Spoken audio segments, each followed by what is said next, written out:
Is KGW News at 11. Kind of a horrible person takes stuff from children.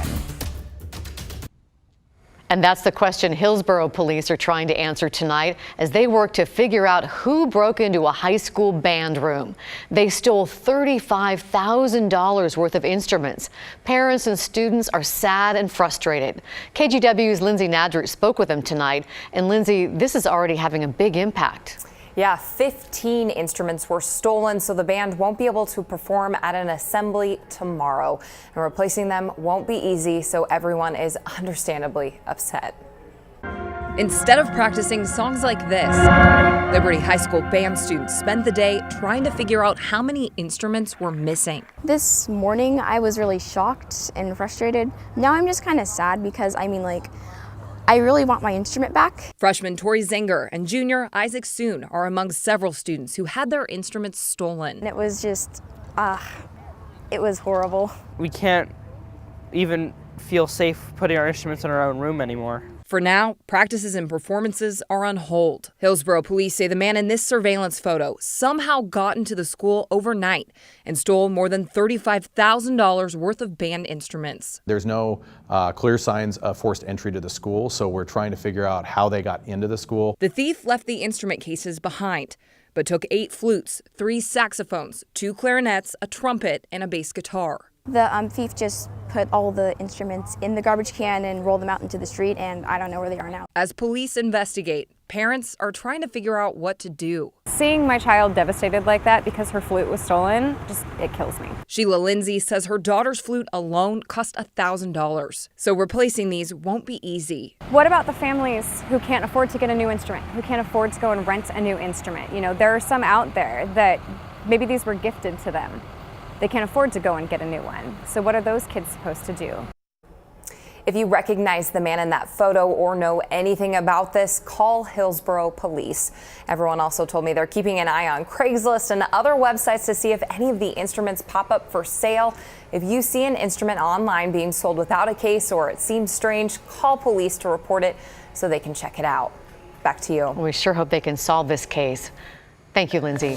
New tonight, a judge's ruling may release an Oregon man from prison after he served nearly 3 decades for murder. Frank Gable was convicted of killing the director of the Oregon Department of Corrections, Michael Franke, back in 1989. He was sentenced to life in prison. This was a huge case of a time. But just today, a federal judge ruled he must be released from custody unless the state of Oregon decides to retry him within 90 days. This case has been controversial from the start. When Gable was arrested for the murder, he claimed he was set up. I believe that I walked into a complicated drug ring and really don't know how complicated it was until now. And you think maybe that drug ring had something to do with Frankie's murder? I believe so, yes. He has filed multiple appeals. Today, the judge ruled the trial court messed up by not allowing evidence that showed another person had actually admitted to the crime. The judge also stated Gable has presented enough evidence to show he was, quote, probably innocent, but not enough to prove it. The Department of Justice tells us tonight it is reviewing the ruling and its options moving forward. A local dentist office is warning some patients to get their blood tested because of improperly sterilized equipment. Gentle Dental at Kaiser Station sent letters to the affected patients.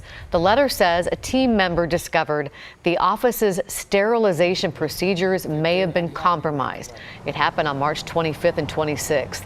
It's asking that patients get tested as a precaution, and Gentle Dental will pay for the testing. Mitch Melby says his 9-year-old daughter is one of those affected patients. He says they didn't find out until they went back for their next visit, and he's frustrated with how the office handled it.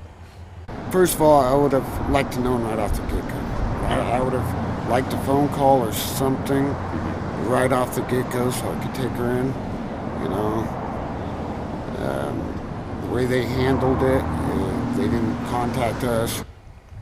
Melby says doctors told him there are potentially thousands of things his daughter could have been exposed to. He says she'll have to go back for even more tests to make sure nothing develops. A representative for Gentle Dental sent KGW a statement saying, in part, as soon as we discovered the issue, we took immediate action to address the problem to take care of our patients. They add, we've taken immediate steps internally to retrain all staff and confirm our multi-step sterilization procedures are being followed to ensure that this remains an isolated incident. Now to a developing story in Vancouver. Detectives are investigating a string of smash and grabs at local daycares. They say thieves are targeting parents and grandparents who are running inside to drop off or pick up their kids. Then they come back outside to find windows smashed and valuables gone. KGW's Mike Benner is live for us in Vancouver with this warning from police. Mike? Yeah, Laurel, if you've heard it once, you've heard it 100 times. Do not leave valuables in your cars. Police point out it takes only seconds for someone to break into your car. It's happened a bunch of times at daycare centers up here in Vancouver, and it's leaving people feeling vulnerable. I feel very violated. Tina Werner is still processing what happened to her in early April. She went to Knowledge Beginnings in Vancouver to pick up her 2 grandkids. Didn't think anything of it. Grabbed my phone, my keys, locked my car. Werner says she was inside the daycare for maybe 10 minutes. Then she walked outside and spotted it. Well, her 4-year-old granddaughter did first. She looks down, she said, Grandma, look on the ground. And she points down and there's glass all over the ground. Somebody had broken the window in Werner's car. Her purse was gone. So too were her debit cards, checkbook, and ID. It makes me scared to feel that somebody is watching what I'm doing, and just waiting for the moment to take something that doesn't belong to them. Turns out Werner isn't alone. Authorities say 3 other people were victims of smash and grabs at 3 other daycares in Vancouver, all in the month of April. It's probably the same people or person that is just kind of casing these lots. I mean, they've had success there, so that's probably what they're going to keep doing. Kim Kapp of the Vancouver Police Department says never leave valuables in your car, even if for only a few minutes. Oftentimes people do leave their valuables because they think they're going to be gone just for a minute, and that's all it takes because an actual smash and grab takes about 15 seconds. My purse was down back behind the seat. Tina Werner learned that the hard way. But even harder for her, the fear this whole thing instilled in her grandkids, especially the 4-year-old. She says those bad people aren't coming around again. I said, no, honey, it's okay. It's, we're being more careful now. Well, I can't help but feel for Tina Werner and her granddaughter. You may have noticed in some of the pics there of the break-in that Tina Werner left her dog in the car while she ran into the daycare center to grab her grandkids. Fortunately, the bad guys didn't mess with the dog. Tina Werner's grateful for that, but she really wants to know who's behind this. Anyone with information about this case should contact the Vancouver Police Department. Back to you. Mike Benner live in Vancouver for us. Thank you, Mike. An Aloha High School teacher is in jail tonight, accused of sending sexually explicit photos and videos to a student and requesting inappropriate photos in return. Police arrested Timothy Yee yesterday at his home in Beaverton. Court documents reveal Yee contacted the victim several times over social media. He is on paid administrative leave from Aloha High School, where he taught health and coached wrestling. Yee was in court this afternoon where he pleaded not guilty. He's scheduled to be back in court on April 26th. TriMet has given its first ever lifetime ban to this man, serial sex offender Jared Walter. For years, he's committed lewd crimes targeting women on MAX trains and TriMet buses. Walter is in jail right now, accused of sexually assaulting 2 women back in March. TriMet issued the decision today so that once he gets out of jail, he'll already be banned. Special counsel Robert Mueller's findings on the Russia investigation have finally been made public with many redactions. And it's the subject of our viewer voice poll tonight. We want to know what you think. In the report, Mueller outlines at least 10 instances of possible obstruction. That includes the time President Trump asked then White House lawyer Don McGahn to order Mueller's firing. McGahn refused.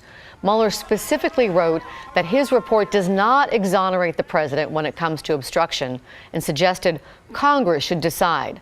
The president, however, declared victory today. But Democrats are promising this isn't over. They've called on Mueller to testify on Capitol Hill. And next week, a small group of lawmakers from both parties will get a chance to see the report with fewer redactions. So do you feel the report exonerates the president? Just go to kgw.com/vote or click the Viewer Voice tab on your KGW app to take part in our poll. We'll reveal the results later in the show. Some homeless campers living in Forest Park have been told to pack up their belongings. Portland Park Rangers posted these bright yellow notices on 5 homeless campsites within the park yesterday. Those letters warn you are not allowed to camp or store personal belongings on city property. There's no timeline as to when the group's supposed to leave, but the letter does tell them to clean up immediately. And if they don't, the city will take action to clean up the site. The city says this is not a sweep because there's no deadline and it's not punitive. But one camper tells us she's gone through this before and always ends up back on the streets. In the case for every single person that's out here, there is no other place for us to go. So they're basically evicting us onto the streets. They treat us like we're not even human beings and like we're not even worthy of being alive just for our predicament, which oftentimes was not even any fault of our own. The park ranger supervisor says after notices are posted, rangers come back the next day to assess things. They try to make contact with people there to educate them and guide them to services. But if people don't remove their belongings, they say the city will consider them abandoned and work to remove everything from the area.